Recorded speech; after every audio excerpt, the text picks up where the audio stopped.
Cari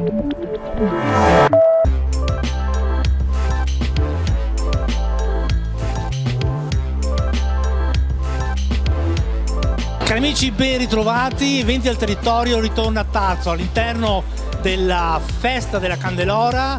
Abbiamo quest'oggi partecipato a un evento sportivo particolare, l'Orienting.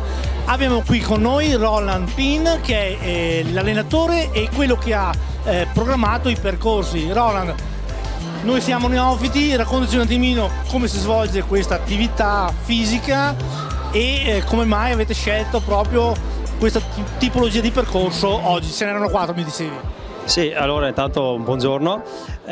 L'orienteering è una disciplina, lo chiamano sport dei boschi, ma si pratica in qualsiasi ambiente. Abbiamo una mappa topografica dove l'atleta, quando parte, ha un percorso su questa mappa topografica e dovrà trovare determinati punti con l'informazione che dà la mappa, e in sequenza obbligatoria devi fare tutti questi punti.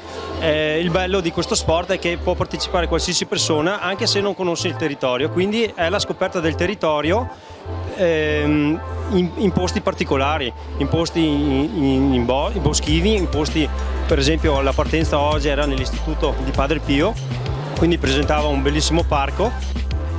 Qualche numero da darci in anteprima? Sì, oggi hanno partecipato circa 200 atleti, è una gara promozionale, però è promozionale di un circuito trevigiano dove ci sono più prove in un anno, circa 14-15 prove abbiamo quest'anno. Questa è la prima, quindi l'inaugurazione della prima tappa, e gli atleti, oltre dalla provincia di Treviso, arrivano dalla provincia di Udine, di Bolzano, di Vicenza, del Veneziano, ed è molto attiva come partecipazione.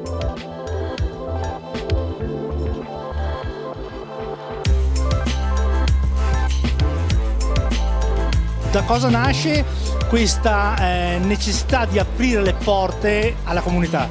Allora, noi abbiamo ragionato che, essendo i nostri ospiti non autosufficienti e quindi che non si possono portare facilmente all'esterno e quindi renderli partecipi alla comunità, abbiamo pensato di portare la comunità all'interno della nostra struttura.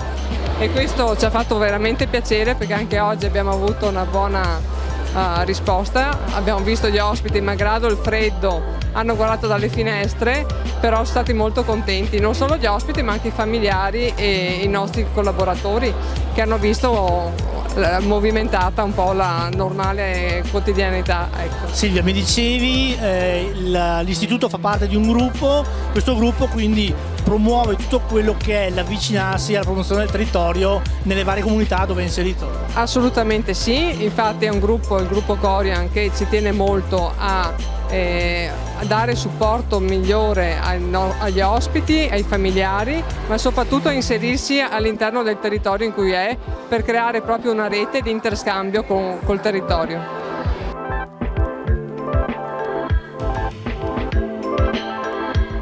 Roland, prima di dare i saluti ai telespettatori, hai detto poco fa una disciplina aperta dai 5 anni fino ai 99. Voi siete di Tarso, quali sono i contatti per chi volesse avvicinarsi alla vostra attività? Sì, allora è uno sport per tutti, ci sono varie categorie di colori differenti in questo caso, ma anche categorie di età in base al tipo di gara. Per informazioni basta che guardate nel nostro sito www.ortarso.it, quindi ortarso.it, e trovate tutte le informazioni necessarie. Oppure Orienteering Tarso, Orienteering con 2 E, perché tanti non lo trovano, e comunque con i motori di ricerca ci trovate e avete tutte le informazioni necessarie. E comunque noi abbiamo gli allenatori, abbiamo dei programmi di allenamento, facciamo anche dei servizi di insegnamento all'orienteering, aperto a tutte le età. Sicuramente Roland, i telespettatori hanno già preso nota, nell'eventualità comunque sono passati i sottotitoli, gli indirizzi del sito. Noi vi diamo appuntamento alla prossima puntata da Tarso. Adesso vedremo in sovrimmagine le premiazioni e vi diamo appuntamento alla prossima puntata. Grazie mille e buona giornata.